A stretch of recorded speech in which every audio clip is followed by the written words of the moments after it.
تو کیا رسول خدا کی اس حدیث کو، جو کہ بڑی معتبر کتابوں میں صحیح بخاری میں، ترمذی میں اور صحیح مسلم وغیرہ میں بھی لکھی ہوئی ہے کہ اولنا محمد، اوسطنا محمد، آخرنا محمد، کلنا محمد، کہ ہم سارے ہم اول اور آخر اور ہم سب کے سب محمد ہیں، ہم 14 کے 14 محمد ہیں. تو کیا اس کو جھٹلایا جا رہا ہے کہ، اور پھر رسول خدا نے فرمایا، حدیث ہے اور روایت صحیح بخاری کے اندر جلد نمبر 3 حدیث نمبر 1144 میں لکھا ہے کہ رسول خدا صلی اللہ علیہ وسلم نے فرمایا، فاطمہ میرا ٹکڑا ہے، اور جس نے اس کو ناراض کیا اس نے مجھ کو ناراض کیا، جس نے اس کو غضبناک کیا اس نے مجھے غضبناک کیا. تو اس سے صاف ظاہر ہوتا ہے کہ جناب سیدہ سلام اللہ علیہا اگر کسی سے ناراض ہو جائیں تو وہ رسول خدا بھی اس سے ناراض ہو جائیں گے. تو بات یہ ہے کہ اس کے حوالے سے اور اس کی جو روایات جو ملتی ہیں ہمیں، اس حدیث کے جو حوالے ملتے ہیں وہ بھی میں آپ کو آگے بتاتا چلوں گا. اور اس کے علاوہ ایک سوال یہ اٹھا کہ آیت تطہیر کے معنی اہل تشیع حضرات کے یہاں الگ ہیں اور اہل سنت حضرات کے یہاں الگ ہیں. تو یہ بھی ایک نئی بات ہمیں سننے کو ملی، جبکہ اہل سنت کی بھی معتبر کتابوں میں وہی معنی ہمیں ملتے ہیں جو اہل تشیع کی کتابوں میں ملتے ہیں، اور جو اہل تشیع کتابوں میں علماء کرام کی کتابوں میں ملتے ہیں وہی ہمیں اہل سنت کی معتبر کتابوں میں ملتے ہیں، جو کہ آیت تطہیر کے معنی بتائے گئے ہیں. اچھا، آیت تطہیر کے اندر پروردگار نے کہا کہ ہم نے ان کو رجس سے دور رکھا، تو رجس میں غلط دعویٰ بھی آ جاتا ہے کہ مطلب ہر رجس سے دور رکھا، اس کا مطلب غلط دعویٰ بھی آ جاتا ہے. اور یہ وہی بیوی تھیں جن کے لیے حضور صلی اللہ علیہ وسلم نے فرمایا تھا کہ میری بیٹی فاطمہ اولین و آخرین تمام عالمین کی خواتین کی سردار ہیں. یہ میزان الحکمت میں بھی ہے، صحیح بخاری میں بھی ہے. میزان الحکمت جلد نمبر 1 حدیث نمبر 1101 میں بھی اس سے روایت موجود ہے. پھر جناب سیدہ نے جب خطبہ فدق دیا تو اس میں بھی انہوں نے یہ کہا، شرح نہج البلاغہ اہل سنت کے بڑے معتبر کتاب ہے، اور اہل سنت کے معتبر مورخ ہیں جنہوں نے یہ لکھی ہے. ابن الحدید جلد نمبر 16 میں فرماتے ہیں کہ جناب سیدہ نے فرمایا کہ اے لوگو جان لو میں فاطمہ ہوں اور میرے بابا محمد ہیں، تمہیں علم ہونا چاہیے کہ میں جھوٹ نہیں بولتی. جناب سیدہ کے الفاظ ہیں، باغ فدق کے خطبے میں لکھے ہیں، اور یہ شرح نہج البلاغہ ابن الحدید جلد نمبر 16 میں یہ کہہ رہے ہیں. اس کے بعد اگرچہ میراث نہیں ہوتی تو ازواج مطہرات کو میراث کیوں دی گئی، اور اگر یہ حدیث صحیح تھی تو یہ حدیث جب ہم پروردگار دو عالم کے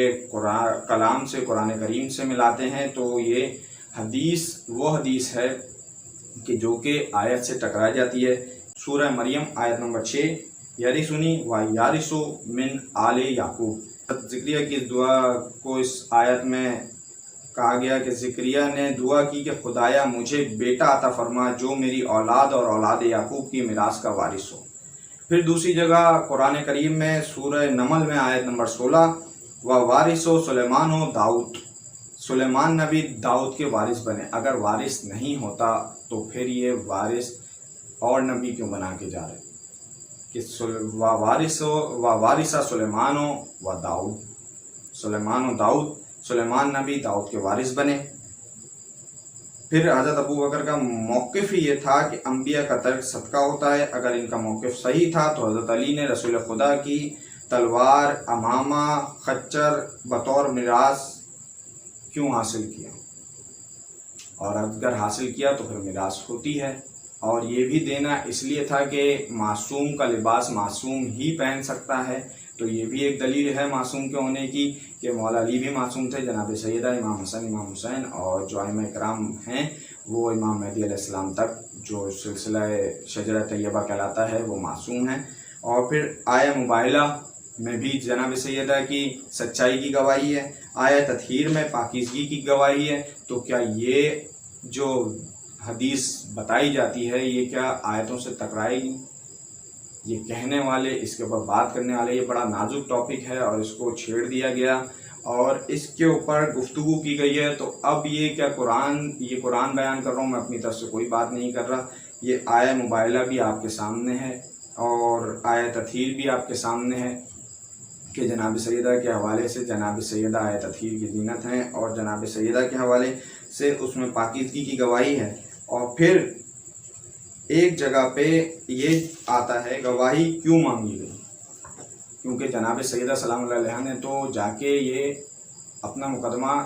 دائر کیا تھا، جناب سیدہ نے تو مقدمہ کیا تھا کہ میرا باغ فدق مجھ سے کیوں لیا گیا۔ تو اب یہ کہاں کا کون سے قانون کے تحت ہوا کہ خود قاضی بن کے، جس کے اوپر کیس ہو رہا ہے، جس کے اوپر مقدمہ کیا جا رہا ہے، وہ خود قاضی بن کے اس کا فیصلہ کریں اور گواہ طلب کریں، جبکہ گواہ تو دینے چاہیے تھے جنہوں نے باغ فدق پہ قبضہ کیا تھا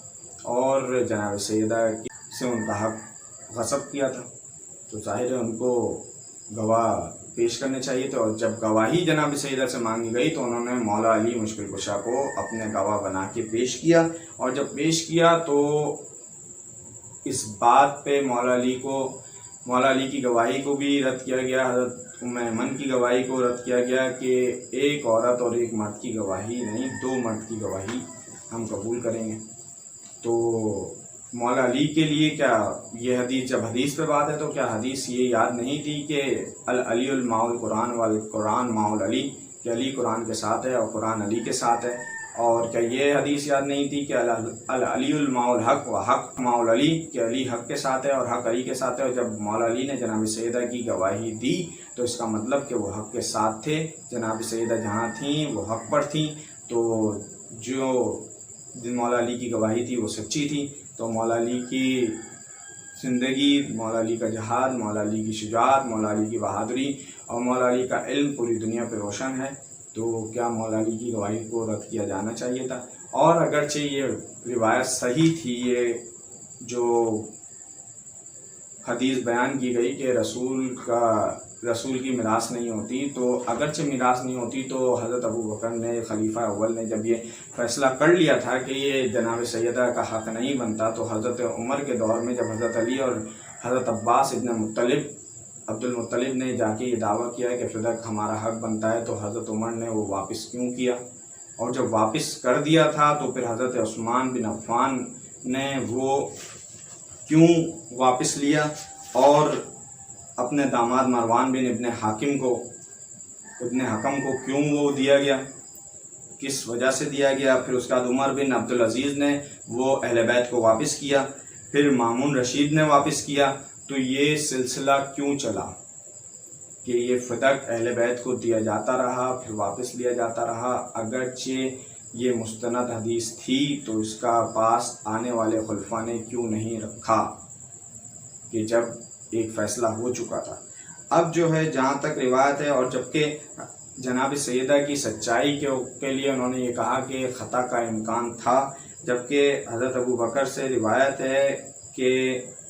روایت ہے حضرت عبد الرحمن سے کہ، اور یہ روایت طبری میں بھی لکھی ہے، المصنف میں بھی لکھی ہے، کہ انہوں نے حضرت ابو بکر صدیق سے یہ پوچھا کہ کوئی ایسی بات جو آپ کے دل میں رہ گئی ہو، تو انہوں نے کہا کہ ہاں، مجھے 3 باتیں تنگ کرتی ہیں کہ اے کاش کہ جب مجھے خلیفہ بنایا جا رہا تھا، مجھے مجبور کیا جا رہا تھا، تو میں اس خلافت سے انکار کر دیتا اور علیحدگی اختیار کرتا، اور اے کاش کہ میں سیدہ کے گھر تک آگ لے کر جانے والوں میں نہ ہوتا، اے کاش کہ میں نے سیدہ کا حق نہ روکا ہوتا۔ حوالہ لسان المیزان، 150 سال پرانی کتاب اہل سنت کی، ابن حجر اسقلانی نے صفحہ نمبر 189 پر اس روایت کو نقل کیا ہے۔ یہ کوئی نئی کتاب نہیں ہے، 150 سال پرانی کتاب ہے جس سے یہ حوالہ دے رہا ہوں، لسان المیزان سے، اور طبری میں بھی ہے، المصنف میں بھی ہے۔ اچھا، اس کے بعد حوالہ کتب اہل سنت برائے فدق کے حوالے سے جو اہل سنت کی کتابوں میں حوالے ملتے ہیں وہ یہ بھی ہیں کہ بخاری شریف جلد نمبر 2 صفحہ نمبر 455 میں یہ حدیث آئی ہے کہ فاطمہ میرا ٹکڑا ہے، اور جس نے اس کو غضبناک کیا اس نے مجھے غضبناک کیا۔ اور پھر اسی جلد نمبر 2 میں صحیح بخاری شریف میں جلد نمبر 2 میں 675 صفحہ نمبر پر ایک اور روایت ملتی ہے کہ جس میں یہ کہا گیا کہ بی بی سیدہ نے اس دنیا سے رخصت ہونے تک جب تک زندہ رہیں شیخین سے بات نہیں کی اور ان پر غضبناک رہیں۔ شیخین کے نام روایت میں موجود ہیں، حوالہ حاکم مستدرک میں بھی موجود ہے جلد نمبر 3 میں، اور مسند احمد حنبل میں بھی موجود ہے جلد نمبر 4 میں۔ اور یہ اہل سنت کی معتبر کتابیں ہیں جن کے حوالے سے میں یہ میں نے یہ نوٹ اس لیے کیا ہے کہ ظاہر ہے میں اتنی ساری کتابیں لے کے نہیں بیٹھ سکتا تھا. صاحبان علم، صاحب طالب علم جو ہیں، جو شوق رکھتے ہیں علم حاصل کرنے کا، میں حوالے بتا رہا ہوں، ویڈیو کے اندر موجود ہیں، جائیں جا کے پڑھ لیں. اور اس کے بعد اشرف جلالی صاحب کو اس بات کا آئینہ ضرور دکھائیں. اس کے بعد اثبات الوصیہ جناب مسعودی کی یہ کتاب ہے، صفحہ نمبر 121 122 پہ بھی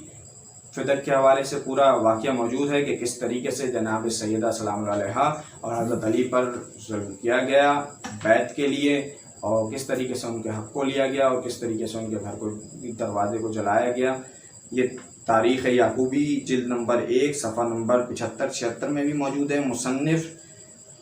میں بھی موجود ہے، جو کہ جناب ابی شیبہ کی لکھی ہوئی ہے، اور اس کا جلد نمبر 8 اور صفحہ نمبر 572 ہے. اور 276 ہجری میں لکھی جانے والی، اکثر لوگ یہ کہتے ہیں کہ شیعوں نے یہ اپنے حساب سے روایتیں گڑھ دی ہیں، اپنے حساب سے کہہ دی گئی ہیں، تو یہ اہل سنت کی معتبر کتاب جو کہ 276 ہجری میں لکھی گئی تھی، امامہ والسیاسہ ابن قتیبہ کی یہ کتاب ہے. اور صفحہ نمبر 16-17 میں پورا واقعہ لکھا ہے کہ کس طریقے سے بعد رسالت اہل بیت پر ظلم کیا گیا اور ان کے گھر پر آگ لائی گئی، وہ تمام واقعہ لکھا ہے. 463 ہجری میں معرفت الصحابہ میں جناب قرطبہ نے صفحہ نمبر 100 جلد نمبر 3 پر، اور زید ابن اسلم سے روایت ہے کہ فرائض السبتین میں علامہ الجمینی الخراسانی، یہ معتبر علامہ ہے، معتبر کتاب ہے اور بہت ہی مستند کتاب ہے یہ اہل سنت کے ہاں، ہمارے بھائیوں کے ہاں. فرائض السبتین اور علامہ الجمینی الخراسانی کی یہ کتاب ہے، جلد نمبر 2 میں وہ روایت کرتے ہیں کہ رسول خدا صلی اللہ علیہ وسلم نے فرمایا، یہ حدیث ہے، رسول خدا صلی اللہ علیہ وسلم نے فرمایا کہ جب میں فاطمہ زہرا کو دیکھتا ہوں تو میں سوچتا ہوں کہ میرے بعد اس کے ساتھ کیا ہوگا، گویا میں اس کے ساتھ ہوں. اس کی پسلیاں توڑی جائیں گی، اس کو حق سے محروم کیا جائے گا، اس کا حق غصب کیا جائے گا، اس کا بچہ شکم مادر میں مار دیا جائے گا، اور وہ پکارے گی مجھے بابا بابا. میرے بعد حق کو جانتے ہوئے بھی اس کا کوئی ساتھ نہ دے گا، میرے بعد میری بچی روتی رہے گی. یہ فرائض السبتین علامہ الجمینی کی الخراسانی کی کتاب میں لکھا ہے، صفحہ نمبر 35 جلد نمبر 2 میں یہ حدیث لکھی ہے، آپ پڑھ سکتے ہیں. گنج شافعی صفحہ نمبر 613 میں بھی لکھا ہے کہ بعد رسالت اہل بیت پر کس طریقے سے مظالم کیے گئے اور بیت کے لیے کس طریقے سے انہیں مجبور کیا گیا. اور اس میں گنج شافعی میں صفحہ نمبر 613 پہ یہ بھی موجود ہے کہ کس نے بی بی کو ضرب لگائی اور شکم مادر میں حضرت محسن شہید ہوئے. اور تاریخ ابی الفدا 732 ہجری جلد نمبر 1 صفحہ نمبر 219 میں بی بی نے آگ لے کے آنے والوں سے مخاطب ہو کر یہ کہا کہ کیا تم میرا گھر جلانے آئے ہو؟ تو آنے والوں نے کہا ہاں ہم تمہارا گھر جلانے آئے ہیں. اور جو آئے تھے ان کا نام بھی اس روایت میں موجود ہے. گنج شافعی کتاب کا نام ہے، صفحہ نمبر 613 میں ہے کہ کس نے ضرب لگائی اور شکم مادر میں حضرت محسن کو شہید کیا. اور تاریخ ابی الفدا 732 ہجری میں لکھی گئی کتاب میں جلد نمبر 1 صفحہ نمبر 219 میں یہ لکھا ہے کہ بی بی نے مخاطب ہو کے دروازے کے پیچھے سے پوچھا کہ کیا تم اس گھر کو جلا دو گے؟ تو کہا کہ ہاں ہم اس گھر کو جلا دیں گے. لغات الحدیث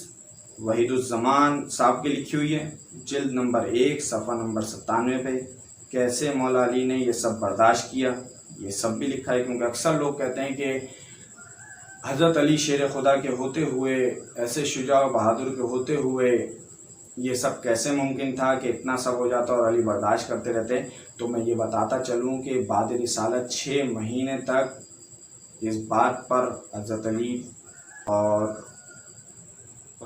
خلیفہ اول میں یہ بحث چلتی رہی کہ خلافت حضرت علی کا حق بنتا تھا، لیکن وہ بحث صرف اور صرف 6 مہینے تک چلتی رہی. اور اس کے بعد جو ہے یہ تاریخ میں لکھا جاتا ہے کہ حضرت علی نے بیعت کر لی تھی، حضرت علی نے بیعت نہیں کی تھی، بلکہ کچھ وجوہات تھیں، اور وہ وجوہات بھی ان کتاب میں لکھی ہیں کہ وہ حضرت علی نے تلوار کیوں نہیں اٹھائی یا اس پر خاموشی کیوں اختیار کی، وہ بھی اس کے اندر لکھی ہے انشاءاللہ۔ اگرچہ اس کے اوپر کوئی بات کی گئی تو اس کا ہم بالکل جواب دیں گے۔ اور اس کے بعد ازالہ الخفا میں محدث دہلوی فرماتے ہیں کہ مولا علی سے رسول خدا نے عہد لیا تھا کہ یا علی، مطلب وصیت کی تھی مولا علی کو کہ یا علی تمہارے بارے میں سینوں میں بغض بھرا ہوا ہے، جو میرے بعد ظاہر ہوگا تمہیں تلواریں نہیں اٹھانی، بدلہ نہیں لینا۔ حوالہ المتدرک جلد نمبر 3 حاکم صاحب نے لکھا ہے، جلد نمبر 3 میں صفحہ نمبر 278 ہے، حدیث نمبر 4676 ہے، جس میں انہوں نے لکھا ہے کہ حضرت علی نے تلوار کیوں نہیں اٹھائی، کیونکہ اس میں یہ کہا گیا تھا، رسول خدا کی وصیت تھی کہ علی میرے بعد تلوار مت اٹھانا، ورنہ یہ لوگ اسلام کو چھوڑ جائیں گے۔ ورنہ مولا علی نے تو تلوار اٹھائی تھی، اور صفین میں اور جمل میں، اور جو کہ منکران اسلام اور دشمنان اسلام ہوتے جا رہے تھے، لیکن مولا علی نے جن کے خلاف نہیں اٹھائی ان کے لیے یہ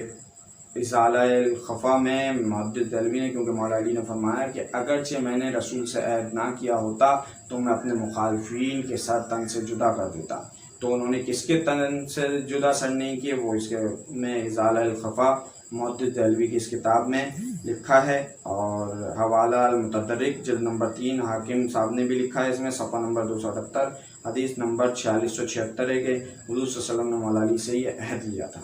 پھر ایک سوال یہ پیدا ہوتا ہے کہ میراث جناب سیدہ کو جب جناب سیدہ نے مانگی تو ان کو منع کیا گیا، اور ازواج مطہرات کو ان کے حجرے دے دیے گئے میراث کے طور پہ۔ تو جب یہاں حق نہیں بنتا تھا تو پھر جب بیٹی کا حق نہیں بنتا تھا تو ازواج مطہرات کا کیسے بنتا تھا؟ اور جب حق نہیں بنتا تھا تو ازواج مطہرات کو کیوں دیا گیا؟ اور یہ بھی ایک بحث ہے اس حوالے سے ہی۔ تو اس کے اوپر اشرف جلالی صاحب کو یہ چاہیے تھا کہ وہ پہلے پورے طریقے سے اس روایت، اس باغ فدق کے خطبے سے اور باغ فدق کے معاملے سے علم حاصل کرتے، اور اس کے بعد اس کے اوپر بحث کرتے۔ اور صرف یہ بات کافی نہیں تھی، اور اگر یہ کہا جائے کہ رسول زندہ ہیں اور ان کا زندہ کی میراث نہیں ہوتی تو پھر زندہ کا خلیفہ کیسے ہوتا ہے؟ سوال یہ بھی پیدا ہوتا ہے کہ زندہ کا خلیفہ کیسے ہوتا ہے؟ اور اگرچہ جناب سیدہ سلام اللہ علیہ کا حق نہیں بنتا تھا تو پھر بعد میں جب حضرت علی اور حضرت عباس بن عبد المطلب نے یہ حضرت عمر بن خطاب کے دور خلافت میں یہ دعویٰ کیا کہ اس کے اوپر میرا حق بنتا ہے کہ میں جناب سیدہ کا شوہر ہوں، تو انہیں وہ کیوں واپس کیا گیا کہ اگر پہلے خلیفہ نے ایک حدیث کو رکھتے ہوئے اس کے اوپر فیصلہ کیا تھا تو دوسرے خلیفہ نے کیوں واپس کیا؟ اس کا مطلب کہ کہیں غلطی تھی، کہیں خطا تھی، پھر جناب سیدہ خطا پر نہیں تھی، اور پھر حضرت عثمان بن عفان نے لیا، پھر اس کے بعد عمر بن عبدالعزیز نے واپس کیا، پھر مامون رشید نے واپس کیا۔ تو اس کا مطلب کہ اہل بیت تو کا مدعا اپنی جگہ پہ رہا کہ ہمارا حق بنتا ہے، اور وہ حق پر تھے، اور جو ان سے لیتے رہے وہ نہ حق پر تھے، اور قصب کیا گیا۔ اور یہ رسول خدا کی حدیث سے بھی ہے کہ میرے بعد سیدہ کو تکلیف دی جائیں گی، اور اس کے حق کو قصب کر لیا جائے گا، اس پر ظلم کیا جائے گا۔ تو اشرف جمالی صاحب سے میری گزارش ہے کہ ابھی زندگی کی سانسیں باقی ہیں، بارگاہ سیدہ میں ویسے تو اب معافی کی گنجائش نہیں ہے جو انہوں نے غلطی کی ہے، لیکن پھر بھی اگرچہ ان میں کوئی علم حاصل کرنے کی توجہ ہے تو پہلے وہ اس کے اوپر علم حاصل کریں اور اس کے بعد اس طرح کے ٹاپک کو چھیڑیں۔ اگر میری کسی بات سے کسی کی دل آزاری ہوئی ہے تو میں معذرت چاہتا ہوں، لیکن یہ ہم پر واجب ہو گیا تھا کہ ہم اس کا جواب دیں، کیونکہ خاتون جنت شہزادی کونین جناب سیدہ سلام اللہ علیہا وہ بیوی ہیں جن کے لیے حضور صلی اللہ علیہ وسلم ام ابیہا کہا کرتے تھے، سیدہ طاہرہ کہا کرتے تھے۔ جبریل امین ان کے در پہ آ کر پہلے اجازت لیا کرتے تھے، قرآن ان کے گھر میں اترا ہے، جناب رسول خدا صلی اللہ علیہ وسلم اس گھر کا حصہ تھے، اور جناب سیدہ حضور صلی اللہ علیہ وسلم کا ٹکڑا تھیں، اور رسول خدا نے خود فرمایا کہ مجھے پروردگار نے اپنے نور سے خلق کیا، اور پھر مجھ سے ان 5 تن کو خلق کیا، تو اس کا مطلب کہ ان کو خطا کار نعوذ باللہ کہنا، یا ان کو غیر معصوم کہنا، یا ان کو کسی بھی طرح کا ان کے اوپر الزام رکھنا،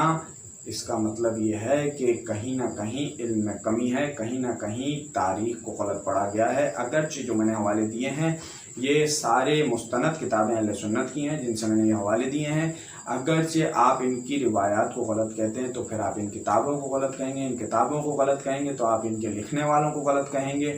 تو ظاہر ہے سب کے سب تو غلط نہیں ہو سکتے۔ تو اس کا مطلب یہ ہوا کہ جو روایت انہوں نے اشرف جلالی صاحب نے بیان کی وہ روایت انہوں نے غلط انداز میں بیان کی، اور اس کے لیے حنیف قریشی صاحب نے، طاہر جمیل صاحب نے اور بہت سارے معتبر علماء اہل سنت نے اس کے اوپر اپنا بیان دیا ہے، اور اس کے اوپر مذمت بھی کی ہے کہ بیوی شہزادی کونین کے لیے اتنی بڑی گستاخی یہ غلط ہے۔ اور میں اس کے اوپر آپ تمام مومنین سے گزارش کروں گا، خاص کر کے عورتوں سے، کیونکہ جناب سیدہ کو تمام عالمین کی عورتوں کا رسول خدا نے سردار قرار دیا ہے، تو آپ لوگوں پر یہ لازم ہے کہ آپ جناب سیدہ کے حق میں آواز اٹھائیں اور جناب سیدہ کو حق پر بیان کریں، جناب سیدہ کے حق کو بیان کریں، اور جناب سیدہ سلام علیہا کے وارث امام مہدی علیہ السلام کی بارگاہ میں خود کو سرخرو کریں کہ جناب سیدہ سلام علیہا کی ذات پر اگر کسی نے کسی طرح کی کوئی گستاخی کی تو ہم خاموش نہیں رہیں گے۔ جناب سیدہ اور اہل بیت پر ہماری جان قربان، ہم جہاں اہل بیت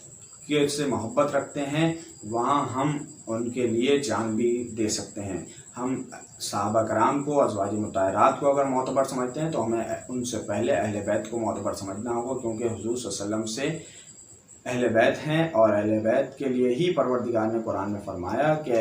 قُلْ لَا أَسْأَلُكُمْ عَلَيْهِ أَجْرًا إِلَّا الْمَوَدَّةَ فِي الْقُرْبَىٰ، کہ اے نبی ان سے کہہ دیجیے آپ ان سے کوئی اجر نہیں چاہتے سوائے اس کے کہ آپ کے اقربا سے مودت کریں۔ یہاں محبت کا لفظ نہیں آیا، مودت کا لفظ آیا۔ مودت میں اور محبت میں فرق ہوتا ہے۔ محبت میں بے وفائی کی، دشمنی کی گنجائش ہوتی ہے، مودت میں سوائے قدر کے، پیار کے اور پیروی کے کوئی گنجائش نہیں ہوتی۔ تو لہذا پروردگار کا حکم تمام عالم اسلام پر واجب ہے، قرآن میں آئی آیات ہم پر حکم، قرآن میں آیا حکم ہم پر واجب ہے، تو ہمیں چاہیے کہ ہم نہ کہ کسی شخصیت کو بچانے کے لیے ہم اہل بیت پر انگلی اٹھائیں۔ اگر میری کسی بات سے کسی کا دل دکھا ہو تو میں معذرت چاہتا ہوں، لیکن یہ معتبر کتابوں کے حوالے میں نے آپ کے حوالے کیے، اور اس کے حوالے سے بڑی بڑی لائبریریز میں یہ کتابیں موجود ہیں، میں نے بھی ادھر سے حوالے حاصل کیے ہیں، آپ بھی جا کے تعلیم حاصل کر سکتے ہیں کہ جناب سیدہ سلام علیہا باغ فتق کے معاملے پر حق پر تھیں، اور جناب سیدہ سلام علیہا کا باغ فتق پر مکمل حق تھا۔ جناب سیدہ پر مظالم کیے گئے اور جناب سیدہ کو ستایا گیا بعد رسالت، اور ان کو ان کے حق سے اور جناب سیدہ کی اولاد کو ان کے حق سے محروم کیا گیا، اور یہ تمام کتب میں اہل سنت کی، اہل تشیعوں کی اور معتبر جو کتابیں ہیں ان کے اندر سب میں یہ موجود ہے، اور آیہ تطہیر جناب سیدہ سلام علیہا کی پاکیزگی اور طہارت کی دلیل ہے، آیہ مبائلہ جناب سیدہ کی سچائی کی دلیل ہے، حضور صلی اللہ علیہ وسلم کی دختر ہونا ان کے لیے سب سے بڑی دلیل ہے کہ ان سے زیادہ سچا کوئی بھی نہیں تھا۔ تمام ناظرین کا میں شکریہ ادا کروں گا، اور درود و سلام محمد و آل محمد پر خصوصاً جناب سیدہ کی عظمت پر سلام، اور برائے عظمت جناب سیدہ سلام علیہا بلند تر صلوات، اللہم صلی علی محمد و آل محمد وجل فرائض اجمعین۔